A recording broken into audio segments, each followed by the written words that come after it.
Kita ke Erdogan sekarang. Eskalasi peningkatan perang di Gaza meningkat dengan kehadiran Amerika yang telah mengirimkan 2.000 tentaranya, juga membawa 2 flight carrier, kapal induk terbesar dan tercanggih di dunia.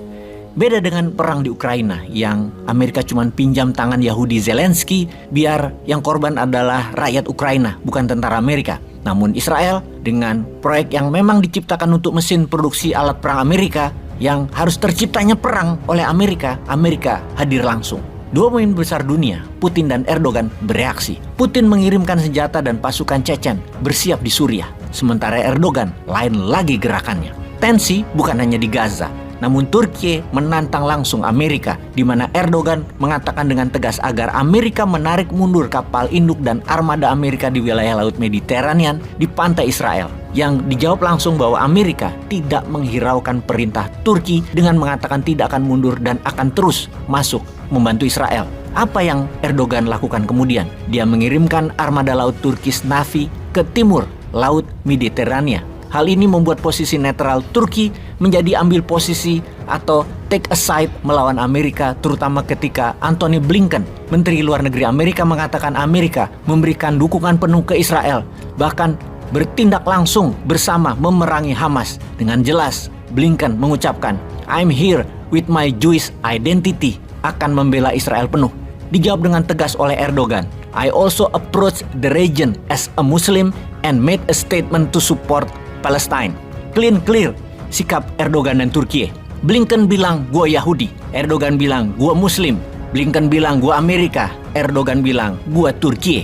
Ketegangan Amerika dan Turki memang sudah berseberangan, di mana ketika Israel menyerbu Gaza di 28 Desember 2008, kemudian kapal Angkatan Laut Turki merapat ke Gaza dan pada tanggal 30 Desember 2008, Israel menembak kapal Turki tersebut di perairan internasional di Laut Mediterania yang mengakibatkan 10 kru kapal Yolan tersebut meninggal, yang mengakibatkan putusnya hubungan diplomatik antara dua negara. Turki menarik duta besarnya untuk Israel di tahun 2008 tersebut, yang ini semua diawali dengan Israel menyerbu Gaza. Sekarang ketika USS Gerald Ford dengan seluruh armada dikelilingnya seperti kapal destroyer, fregat Amerika di Laut Mediterania, armada laut Turki melakukan latihan perang-perangan dengan menghadirkan seluruh angkatan laut Turki bersebelahan dengan armada USS Gerald Ford saat ini. Itu baru postur pemimpin namanya. Ternyata Siprus juga ikut membela Turki dengan mengirimkan angkatan lautnya ke Laut Mediterania. Hal inilah yang membuat wilayah selatan Siprus menjadi tidak leluasa dilewati oleh armada Amerika. Dengan adanya latihan perang dua negara, USS Gerald Ford agak bergeser ke barat menjauh dari Israel. Sebuah strategi pintar dari Erdogan dan Siprus. Dalam latihan perang, maka real bullet dan real amunisi dilontarkan, di mana kalau ada kapal perang Amerika yang kena, Turki tidak bertanggung jawab. Karena itu sebaiknya Amerika minggir. Pemerintah Turki berkali-kali mengatakan ke armada Amerika, jangan mendekat daerah latihan perang kami di timur Laut Mediterania dan selatan Laut Mediterania.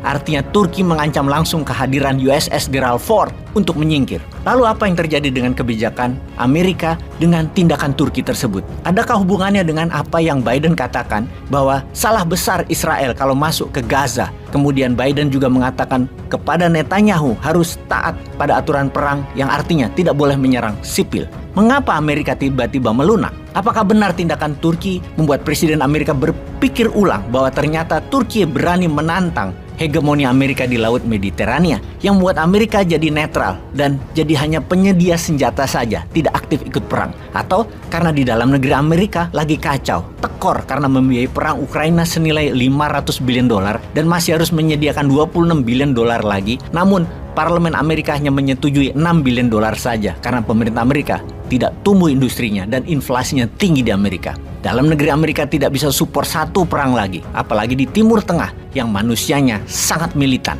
Apakah Amerika mendadak panik karena Erdogan bertemu empat mata dengan pemimpin Iran, Ebrahim Raisi, baru-baru ini yang menjadi perhatian dunia barat? Amerika, Inggris, Perancis mendadak terdiam, juga mendapatkan fakta Putin mendukung Erdogan, di mana dalam diskusi dengan Iran, Erdogan mengatakan kalau Iran aktif masuk perang dengan Israel, Turki mendukung penuh.